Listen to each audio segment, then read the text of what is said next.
Honorable Speaker, on behalf of my chair,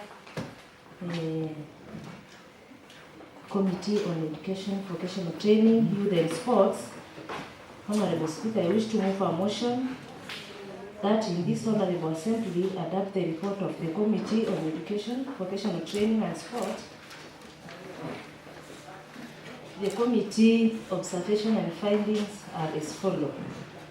Having visited the various ECD across the county, the committee observed the centers face a lot of challenges as follows.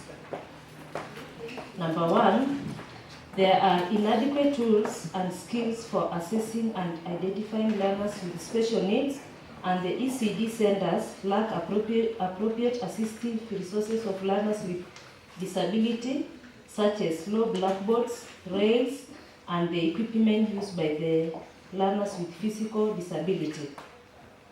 Number two, the provision of ECD to learners with special needs and disability is greatly hampered by lack of teachers trained in special needs. The committee only saw one center in Kajiado South admitting children with special needs, that is in Kajiado Primary, has one ECD center for special units but has no teacher employed by the county government. Number three, provision of school feeding program in the centers encounters different challenges impeding its effectiveness. The challenges include inadequate and safe cooking and drinking water, drought and famine, insecurity and dilapidated structures, lack of cooks. There is no consistency in uji distribution to ECD centers. Number four, ECD centers relinquish their classrooms for use by the host primary school pupils, thus leaving learners congested in a room. Number five, many ECD centers lack physical facilities such as pit latrine, adequate water and wash facilities, playgrounds, and inadequate teaching, learning resources and play materials suitable for ECD in their learning environment. Number six, most centers lack kitchenettes for meal preparation. Number seven, lack of proper storage facilities. Most schools lack secured storage facilities to keep school properties.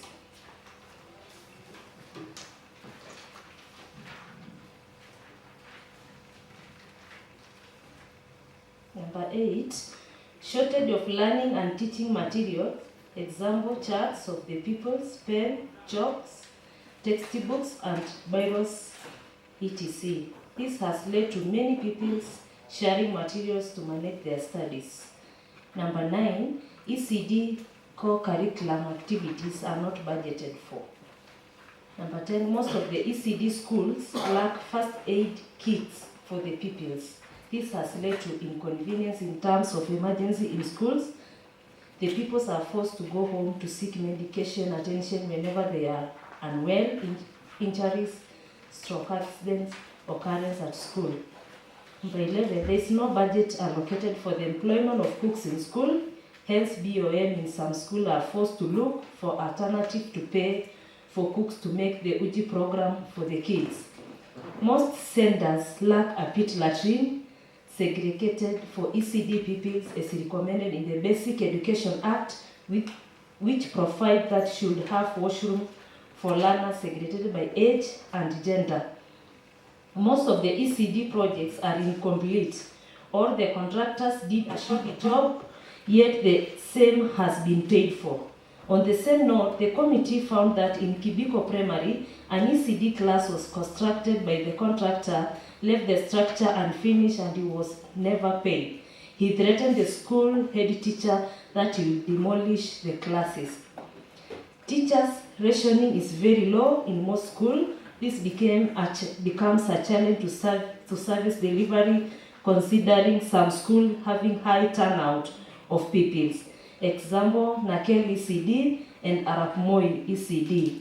Most contractors did their work but have not yet been paid by the concerned department, leading the closure of classes. Example in Orkeri Ward, Dam ECD and Olosurutia ECD has no class, each that was built by a contractor equipped with chairs and tables but was closed by the contractor due to payment issues.